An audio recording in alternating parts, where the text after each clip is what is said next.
this just in. It's that time again for the wrestling show to take a cynical look back at Smackdown. So, let's go. And a 1, and a 2, and a 1, 2, 3. Lip really loves wrestling. He likes to talk about it too. If you like to watch wrestling like he do, come and join us on the wrestling show. On the wrestling show. On the wrestling show.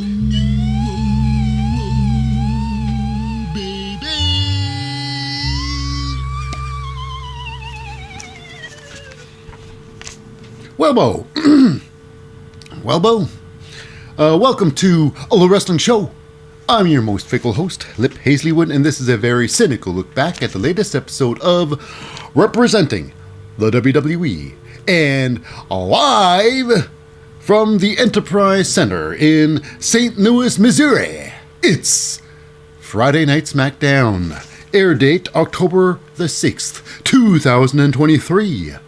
This episode, of course, is the very close, the road to the Fastlane, fastly approaching. Coming as soon as this airs the very same day. It's true. Okay. Anyways, but before we dive into the show, just a quick shout out first to the non-competitors. That's right. They are the glue that holds the building together. First and foremost. He represents the authority figure. It's Adam Pearce. Next, getting all the pre-match interviews and all the backstage scoops. Why? I've got some horrible news today. There is nobody getting to backstage tonight. Anyways, then getting into the ring, letting everybody know who's about to fight and the results of such matches. It's Mike Rome, and most importantly, it's the commentary crew. It's the play-by-play guys, the hosts, and I even call them the narrators of the whole damn show. They are the team, a three-man team. I don't think they necessarily need three people on this team, but they do. They do. It's, first of all, he's a man with the impeccable style, the extremely handsome, and very, very reliable Corey Graves. And next, to Corey Graves. Corey refers to him as KP, but we all know him as the very enthusiastic Kevin Patrick. And then rounding off the commentary team is the man with the veteran with over 25 years of experience. It's Michael Cole. So, without any further ado, let's get on with the show. It's true. Okay. So we start big, and it's with LA Knight. LA Knight comes out there, let me talk to you. Let me talk to you. So yeah, LA Knight does it. So I guess two people do the talk thing. So, what do you want to talk about? Let me talk to you. So talk is cheap, so let me tell you something. That would be mine. Talk is cheap, ladies and gentlemen.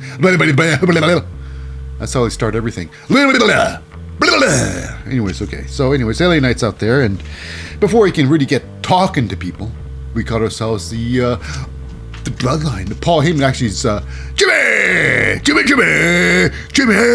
It's his music hits, Jimmy Uso's music. It's actually the Bloodline. It's Paul Heyman, Jimmy Uso, and Solo Sikoa. So basically, it's Paul Heyman. He starts, I can't really say gaslighting, but he starts giving kudos and props to LA Knight, saying that, you know what, the next big megastar is LA Knight. LA Knight on his way to superstardom. Ever since his disaster start on the main roster with when he started as Max Dupree. You can call me Max Dupree. But good thing he did this. Now he's main eventing, y'all. So he's talked about that. And then it's hilarious. Jimmy Uso takes the microphone. Jimmy Uso, he's like his new attitude. It's the Donald Faison. He's the new Donald Faison of the WWE. When Donald Faison, of course, when he was doing his character on Scrubs, Turk. That's right. A reference that probably nobody would get. Anyways. So he starts talking stock, and it's basically all a build-up to Fastlane. Big old Fastlane build-up, because it's going to be the tag team match. You know, and, well... Now, before anything can happen, let's see here. Now, they're going to all fight. You know, they're going to get up there 2-on-1, they're going to fight, and then John Cena comes down in the ring there. John Cena comes down there and helps out LA Knight, backing him up, and Paul Heyman makes the executive decision to back down, baby. Back down! And they walk off. They back off. Back off! It's true. So here we go. After that, we go just backstage, I suppose. The entrance of the Judgment Day. That's right. They're all ready to get they're all back there. You know, and we got something problem with Judgment Day. It's, I guess, Damien Priest, he still doesn't appreciate some JD McDonough. Hey, what are you doing over here? What are you doing over here? And, you know, Mommy, after all, she is the Mommy Rhea. She's, I guess, the dead mother of this group. Mm-hmm. It's true! So she said, oh, right then, I'm the one who invited him in the group then. She said exactly like that. She says den a lot now. Especially when I do her impersonation. Okay, so yeah. Everything's good in the hood and the Judgment Day. The JD clan. McDonough, baby. It's a macho fit. You know, JD McDonough and the Judgment Day. Same initials. Same bloody initials. Okay, so next up is our very first match. It is it's a tag team match in the women's division. No, today it's there's a few things going on today. Very few matches, and no Roman Reigns again. No Roman Reigns. Yet again, takes another week off. It's ridiculous. Why? How is this guy even champion? How is this guy still champion? I mean, obviously, why he's still champion? If he never defends his title, he will always keep it. But you know what? He's gone so long. It should have been stripped a long time ago with his, world championship. Anyways, enough of that gripage. We got this match here. It's a women's division, like I say, representing the Damage Control, CTRL. It's Bayley and the women's champion, Io Sky. Now, Io Sky, she's been doing really, you know, that the women's championship. It might as well be invisible. Might as well be invisible. You know. Now they're fighting the team of Charlotte Flair and Asuka, frenemies. I guess they're just partners through circumstances. You know, no friendship here. No, it's just circumstances. Now, one good thing about the match, it's the fact that Bayley is in this match, and I think Bayley has got the greatest bod in all of the women's Smackdown. Very sexy. She's a sexy woman. As soon as she realizes and dresses like she's a sexy woman, I don't know, who cares? I just think Bayley's the sexiest in SmackDown. And with that said, how about the match? Let's get on wrestling now. What's going on? Like what we're here for. And not just... now, one more thing on Bayley. You just got to appreciate her commitment to ponytails. Mm-hmm. Yep. She's sporting the what's that? The lion salt ponytail. Mm-hmm. That's right, the Jericho, the old Jericho. Anyway, regardless. Yeah, no. Okay, now with the match. How did it go? It was all right. It was below average, I'd say. A lot happened there. The referee lost track of the match. It's all right, it happens. We have a moment in the match where we have both Asuka and Io Sky in that ring. And we got the funny thing, you know, I don't know if you ever heard of a wet willy, where you stick your finger in your mouth and stuff it in someone's ear. Well, subtract the wet finger in the ear and just go directly with the tongue inside the ear, and that's what Io Sky did to Asuka. Check out this new finishing move, tongue in the ear. It's like, what's going on here? Damn. All I know is Asuka was like, she just couldn't contain her laughter. It was so funny. It was weird. It was weird, gotta say. But watching all this weirdness and the Damage Control, it's a Dakota Kai. She did try to get involved in the match by holding Asuka still for a second, so then she can get hit by, yeah. Anyways, this match goes on. we got ourselves a flapjack, double flapjack, Bayley and Io Sky taking down some Asuka. But you know what? It's Charlotte Flair had to come in there and pull off the pin because you know what? They were going to get a pin off a double flapjack. Anyways, a save was needed. You know, Charlotte used her save. Now we got a moment in the match where I thought, hey, that's pretty good. I appreciate this on the ref. Now Asuka was going for a pin on Io Sky. Asuka's knee was below the shoulder of Io Sky. Therefore, Io's shoulders could not be pinned onto the ground there. And the referee was like, hey, I can't count. I'll look like an idiot counting this. Regardless if you're going to kick out or not, I just can't do it. And I won't! So, that was cool. I like that. The fact that, you know, some realism in this whole situation. Okay, anyways, we go back to the match here. Now, Charlotte Flair. I always say she's a natural talent. And when she has her head in the game, when she's wrestling, she's just her matches are great. Now, Charlotte Flair, she's got this, she's got the good and bad. The good is like she does this, when she goes on a top rope and she goes for a high cross body, she goes all out. She goes as high, jumps as high as she can, literally. I don't think he can jump any higher than what Charlotte Flair did with this high cross. Ace move. Hands down. Great. And then we got another Charlotte move. I'm thinking, wow, it's athletic, but it looks like duty. She does this forward handspring, and then she lands and she ends with a clothesline. Now, she tried it once, and Bayley punched her in the face, blocking it. Second time she did, she collected it. She got it move. But here's the thing with the move. Unlike the buckshot lariat, which is a slingshot over top of the ropes to a clothesline to a lariat, this one here, as soon as you do the front flip, all the momentum's gone, and then you might just run into them with the clothesline. Plain and simple. But, however, what if she does something now, she could probably do the buckshot lariat. But what if she does something less advanced? Like, instead of a front cartwheel, like how would you do just a regular cartwheel? Instead of front flip, you just do a standard cartwheel on the side, and then that will give you enough momentum and speed to do a wicked clothesline. Just change up the cartwheel to a natural cartwheel. Call it Charlotte's Wheel. I don't know. Anyways. How does this match go? After that big clothesline, Io Sky had to break up the pin with the meteoring the hell out of Charlotte out of the cover for Bayley. Now we got a moment here where we're thinking like it's like, oh my goodness, this is where we got some controversy happening. Everybody's in the ring there. Referee has no control of the match. It's Io Sky and Asuka are the legal people. Bayley runs in the ring there, and Charlotte runs in the ring there. They start doing some stuff. They start breaking off into the ring there. And then we got ourselves a moment where Asuka grabs Bayley from behind outside the ring area.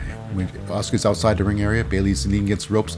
And then Charlotte throws Io into the turnbuckles there, and then charges into Bayley, what she thinks she's charging to Bayley with a big kick, but instead she kicks Asuka in the face, knocking her off the apron. You're thinking, okay, this is it. This is where Bayley, the very sexy one, Bayley, and Io Sky win the match. But however, it does not. Bayley tries to take over. She gets Charlotte tries to get her into her own finishing move, the figure 8. But when Bayley flips over Charlotte knows how to break out of her own finishing move. You kick her in the voluptuous buttocks of Bayley, and she flew right into Io Sky. Got knocked off the ropes there. And there's some strafe going on right now. Io Sky and Bayley. You see, Bayley is literally, she's outspoken, and she's absolutely sexy. So I guess it's a lot of strafe going on. It's like so I guess Io Sky, she's a champion. I guess she should be the mouthpiece of the group. Anyways, regardless of what is going on behind the scenes with that, what are I thinking isn't thinking how it goes here after the big bump. It's the big finish. And it's oh my goodness. Now Charlotte Flair's got this it's called her natural selection, where she does a front bump and she basically grabs you with a headlock thing and she drives you downward, something like that, like some sort of bulldog She does a front bump, you're leaning down in. This one here, I'm not sure what it was. It looks like it was like a drive-by. Charlotte Flair just go, oh wait, I was supposed to do a move here. I thought I was just doing a front bump here. So yeah, Bayley selling this nonsense. Bayley gets grabbed by the waist. It's like, oh my gosh. Oh my goodness. So sad. So sad. You might just kick Bayley in the head and now that made that a finisher. Regardless, with that weak ass finish by Charlotte, phoning in that finish. Sad day. And they move on. They win. Beat Bayley and Io Sky. Now moving on to the back, we got something interesting. Now, it was, what's that? Jimmy Uso. Now, at the end of the first segment there, it's Jimmy Uso challenges, where it was LA Knight challenges Jimmy Uso to a match. And Jimmy's like, yes, I will take it. And now this is a moment after the match here. After the match of the tag team match, it's obviously the Bloodline, whoever's there, what's left. Roman Reigns not even there. And it's recognized here. It's like Paul Heyman's like, you're not authorized to do anything. You're not to do anything without Roman Reigns' go. You know. So now, Jimmy Uso says, you know what? You gotta be here to authorize anything, and he's just not there. So he acknowledges that, in fact, Roman Reigns is just never in SmackDown. Never there.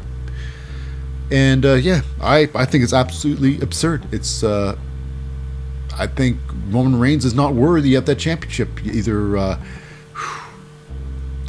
I'm hoping that the outcome of Damian Priest's cash-in will be him becoming champion over top of Roman Reigns. Roman does not deserve that belt.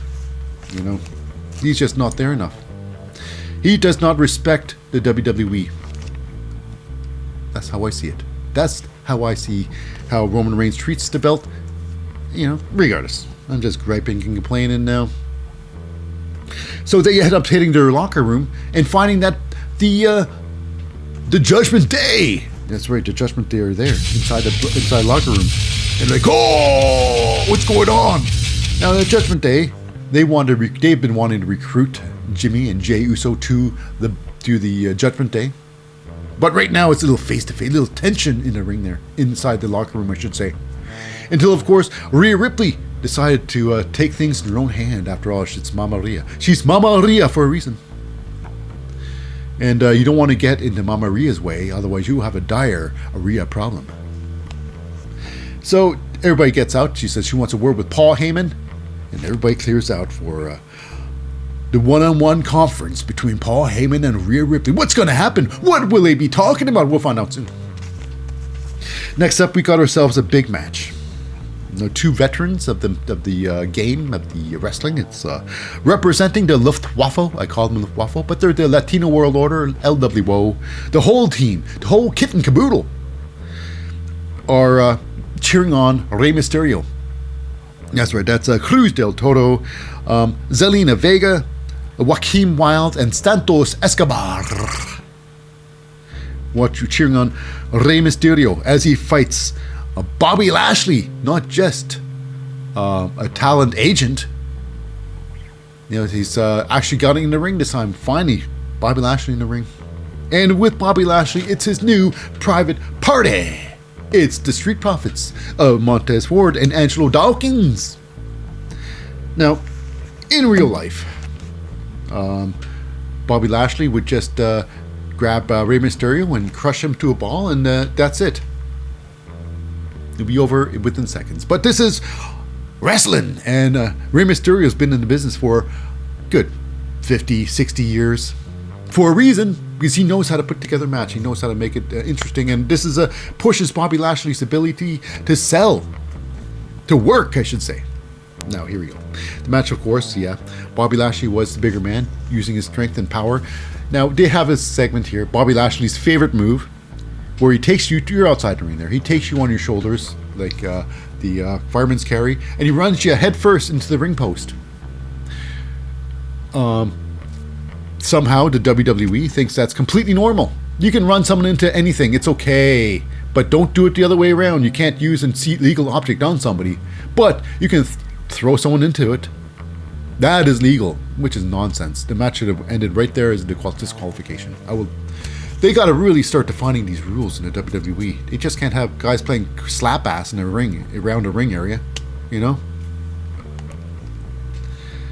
So here we go. The big moment where, I guess, Rey Mysterio turns things around. Bobby Lashley hooks up Rey Mysterio into the Tree of Woe. The Tree of Woe. And looks like he was just doing some stomping down on him. And then he does what I think Otis would probably do. He takes a couple of steps back to do a spear. And he does, and Rey Mysterio does a sit-up and a spear. My gosh. Unlike Otis would go right through and bash the post. Just go right in there and bash the post. Bobby Lashley, I'm not sure what happened, but he didn't hit nothing. He just basically cowered into a corner a bit. Like, oh, I missed everything, I'm safe. But it was so sad looking. Bobby, you got to really commit to these things. I know you might get injured. There's a possibility. But you know, it's wrestling. People get hurt. People get hurt. So, yeah, we got to a moment here, the end point, the end segment part, where, I guess Rey Mysterio goes for a 619. He gets caught, and he gets pushed outside the ring. He gets drawn outside the ring. Where? Bobby Lashley, I guess he gets nailed into the... He throws back in Rey Mysterio into the ring. And then he starts attacking Luftwaffe, LWO. Santos Escobar gets sent sailing into the, I guess you can call it the Timekeepers area. Because it is what it is, the Timekeepers area. And then Rey Mysterio comes out there, he tries to move. They have a thing, and then Rey Mysterio gets best of Bobby Lashley, throws him face first into the ring post. Pang! That's okay. Doesn't mean nothing. Doesn't mean nothing. Rey Mysterio gets a 619, smacks Bobby Lashley in the face with it. In the face! Actually hit him once in the back. Ooh! Now, Rey Mysterio, I make fun of him a lot because he's an old guy. And he's got these chicken legs, and he wears a lot of, his alteration, his gear is a body modification gear, I call it. You know, his boots are like these floppity rain boots, and he's got these thick leg things. That's great. It's great. Anyways, enough of that.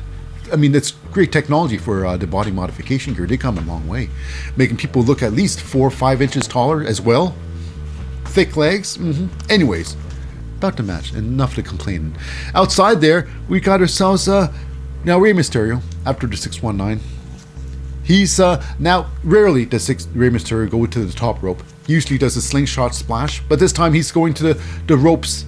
And then while he's climbing to the ropes, it is the attack. That's right, Cruz del Toro. He gets Angelo Dawkins, uses him as a lawn dart, and throws him directly into the steel steps. Out he goes. Joaquin Wilde like, no, you don't! And he starts attacking. But then Angelo Dawkins picks him up, throws him up, and then Montez Ford grabs him with the German suplex and lands him onto the 4 to 5 inches of soft, hardcore, soft, mats outside the ring on top of the hard concrete. These mats are such next level technology. But anyways, he took a big bump out there. Like a so. But then Rey Mysterio, he's seen, oh, hey, what's going on here? This is not good. Hey, this is not good. So then he does a flying scissors. He scissors Angelo Dawkins' face, and he knocks down Montez Ford at the same time. Rey Mysterio climbs back into the ring, only to find that Bobby Lashley, hey, he had enough time to recover, and he was just waiting for his time to strike. And his time was now. And he does one of the, they call it powerful. It's the weakest looking spears you'll ever see. It's the front bump spear, where he does a front bump on you. That's right. And every time you look at who has the greatest spear in wrestling, Bobby Lashley will never be on that list. Anyways, enough with the complaining. It was a lot better than the, oh my gosh, with the Charlotte Flair natural selection just earlier. That was lame. Anyways, Bobby Lashley picks up the big victory. And now we go backstage in the locker room. And will there be a truce? It's Rhea Ripley, Paul Heyman, and Rhea wants what's best for both teams. And that's this, a unification. The Bloodline teaming up with the Judgment Day. That's right. So here's the thing. Paul Heyman's like, well, that sounds like a great idea. Sounds great. But I'll need to get approval from the tribal chief. You know? Because without him, he makes the final decision. And Rhea Ripley's like saying, well, you know what? You should acknowledge this thing. They talk with acknowledgement. And Rhea Ripley wants Paul Heyman's to acknowledge her as the tribal chief. So that looks interesting. So something's happening, obviously, because the bloodline is crumbling. Because where's Roman Reigns? He doesn't care about it anymore. I think his heart's in San Francisco. I'm doing that too many times, but it's okay. Moving on. So yeah, so there will be trouble if you don't acknowledge the new tribal chief, Rhea Ripley. Now Rhea, of course, she is the mommy. She is the house den of the den mother, I should say, den mother of the the Judgment Day. And pretty soon she's got to take over the WWE as the most powerful woman there. You know, unless of course Nia Jax sits on her chest again. Okay, next up, we got ourselves a match. It is Austin Theory versus Dragon Lee. This match was about 9.5 minutes. This could have been the match of the night. This had such innovative moves. This was some serious ass match. Like Austin Theory, Dragon Lee. Damn. So much potential in both these wrestlers. Dragon Lee, clearly, she's making the jump from NXT to Smackdown already. He doesn't need to cut his teeth in NXT. He's been wrestling for many years. You know, so he was in a rush to get into the main roster. So while they're fighting, Dragon Lee was really taking over, doing some serious stomping of the ass of Austin Theory, until of course Grayson Waller, he joins the match here and does whatever he can every now and then to distract Dragon Lee, to give his boy the fighting opportunity to win. Now, my goodness, there was this crazy, looks like it was some sort of flatliner. It's like a modified, now in the end when you land it's like a flatliner, you know, but the build up to the flatliner was put the End of Days to sleep. I mean, that the End of Days is a nice flatliner, but this Austin Theory's flatliner, this could easily be a finishing move. The setup is like he gets behind you there, flips, gets the arm, and then the chicken wing, he throws you. It was big. Is yeah, I can see this as a finishing move. That's all I'm saying. But anyways, the match does go on. They fight, and Dragon Lee gets in the corner there, which is the top corner where he jumps on you, jumps on your chest, flattens you like that, so. Now, of course, they fight outside. Of course, Austin Theory goes outside the ring there, where Dragon Lee then tope suicidas over the very top. The most highest of risks, tope suicida, squashing both Austin and, what's his name, Grayson Waller. Now, Dragon Lee then throws in Austin Theory into the ring. And this is where the referee, does some good work. Referee decides to follow Austin Theory into the ring there, turning his back completely on Grayson Waller. Grayson clobbers, Dragon Lee, throws him into the ring, thinking it's all be over for the team. Well, this is where it gets all haloopity funny, all funny do, because coming in there and attacking Grayson Waller for zero reason, it's to the moon. That's right. Cameron Grimes attacks Grayson Waller, throwing him headfirst into the post, like a so. While inside the ring, it's Austin Theory he's got Dragon Lee into the A-Town down into the fireman's carry. Gonna do it, but then instead of getting A-Town down, he gets rolled up by Dragon Lee. 1, 2, 3 with a perfect matchbook cover. No, that's right. And you know what they say when you get rolled up? It's the backwoods. Person taking it basically backwards, and whoever loses to the roll-up is taking it directly in the rear, because that's the most embarrassing and humiliating way you can possibly lose a wrestling match, is a roll-up. Taking it in rear is Austin Theory, like so. Okay.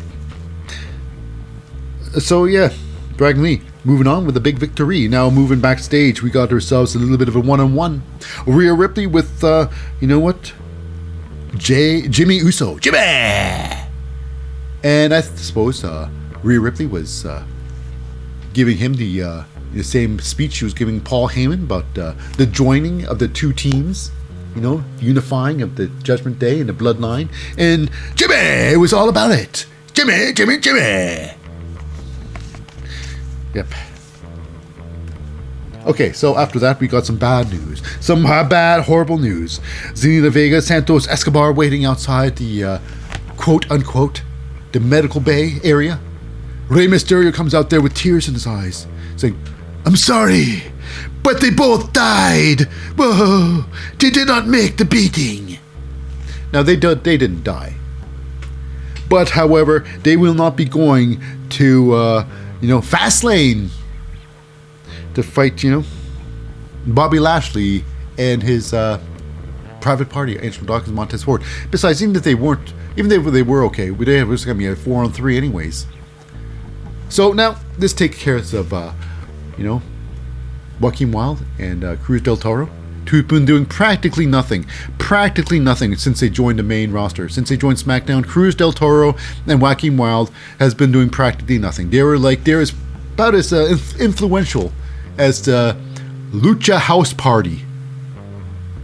Yeah, no one cares. So now they've been written off. And who's going to replace them? I wonder if they're going to be rushing into a situation here. So Rey Mysterio has got someone on his phone. Now Rey Mysterio sees Dragon Lee as the future of Lucha Libre. Anyways, I'm just saying, there might be a big rush to get their new opponent in. Moving on. Now our next match is the main event match. Representing the Bloodline is Jimmy Uso. And with Jimmy Uso, it's, of course, Paul Heyman, the wise man. Fighting Jimmy Uso today, it is LA Knight. That's right. LA Knight comes down there. And, the match was about 9 minutes. It was a good match. It was a lot of fun match. It was a fun match. But it wasn't really about the wrestling. It wasn't about the wrestling. It was about the story that's going to be told around the wrestling. Obviously not about the wrestling itself. It's about wrestling. The bigger picture. Anyways. So it's a lot of back and forth there. But the most important thing is the end sequence. Jimmy Uso gets downed, and then LA Knight breaks out the greatest elbow drop in the history of wrestling. Well, right now, he's got the standing elbow, which is probably the best I've seen. The standing elbow, best standing elbow, So, crushes Jimmy Uso before anything can happen. Really, we got ourselves a disqualification. Disqualification. Solo Sikoa runs to the ring there and pounds a little bit of LA Knight. Gets him from behind. Pounds him from behind. Match is over. So, yeah, it's the beatdown. Because they don't want LA Knight going to a fast lane. That's right. So, yep. So it's a beatdown continues. Until, of course, LA Knight, his partner, comes to the ring there. Do do do do. Do do do do. Do do do do. That's right. John Cena. You can't see me because I'm never there. But he's here today. And he's helping out LA Knight. Now, here's the thing. Here's where things get a little bit sticky. A little bit what's going on here. We got the Judgment Day. That's right. They coming down to the ring. All with bravado and all. All of them. Finn Balor. Damian Priest. Dominic Mysterio. Rhea Ripley. And they all come down the ring to help. And JD McDonough. All down there. And they want pie. So it looks like there's been, understanding going on. Because a handshake of Rhea Ripley and Mr. Paul Heyman. So they shake on it, so it's all good to go. So now here comes the beatdown, the big ending of the show. So it's going to be a lot of people, It's like 7-on-1, 7-on-3. Actually 7-on-1 because after that, 7-on-2, because after that we got ourselves a little bit of a, with Jimmy Uso. He joins the ring there, but he's not going to be part of his brother or the, bloodline. He's on the side of LA Knight and John Cena. Whoa. But they're still outgunned, like 7-1, 7-3, Actually, it's probably 6 more like it. Anyways, there's a lot of people in the ring there. Got to beat up so few. Until, of course, we got ourselves, oh my goodness, their savior. Everybody's been calling it. Wrestling has more than one That's right. royal family. He just had to be here. Just had to be here. He's what's better way. He loved by everybody. And this man loves who loves. He runs the ring. I got a rumbling in my bowels, and I think I'm gonna blow. There's a bathroom stall, I'm finally here. The toilet's there, I'm about to blow. I ate 5 tacos before the show. Shut the door and I sit down on the throne. Oh, whoa, I was never potty trained. When I was younger, my father was never there. I did a poo today, don't have to do lingerie. I told my mother, and if he's here today, I would proudly say, I would have told my father, I'm a big boy now, don't need no diapers now. That's right. My favorite music of all. Cody Rhodes music. So he comes down there and he just he helps out, and then they knock out everybody in the ring there until they got only one. JD McDonough. He's in the ring and he gets the beating of a lifetime. Everybody gets a chance to beat up some JD McDonough. John Cena with the "You can't see me" punch to the face. Cody Rhodes with the crossroads and everything to just beat up some JD McDonough. So yeah. That's gonna be big, Nice big ending to end up the show with the big old John Cena, Cody Rhodes, and everything like that. So yeah, because for tomorrow on Saturday will be Fastlane, and then we can have ourselves Cody Rhodes. So that wraps it up for this week's episode of the wrestling show. And Smackdown and the wrestling show. So now, if you've stuck around for our podcast, for the whole show, I hold a very special place in my heart just for you. But as for everybody, this is it for the show. So I'll see you next time on the wrestling show. I've been your host, Lip Hazlewood, saying I'll see you next time. I did a poo today, don't have to do laundry.